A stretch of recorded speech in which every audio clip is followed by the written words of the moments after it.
Let's take an 8-bit trip down memory lane as we look at the top 10 selling Spectrum games of Sinclair User issue 19, October 1983.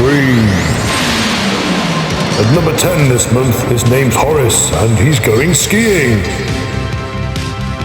There's a loony lady on the loose. At number 9, it's Mad Martha.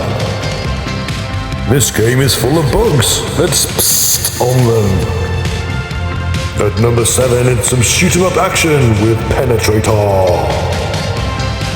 There's a cute entry at number 6. Diddums. What? Horace is here again, and he's brought some spiders.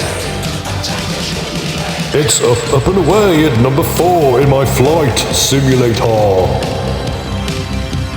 At number 3, it's Transylvanian Tower. Nope, I've never heard of it either. In at number 2, let's spell some rude words and play Scrabble. Still jetting around at number 1 this month, it's that classic Jetpack.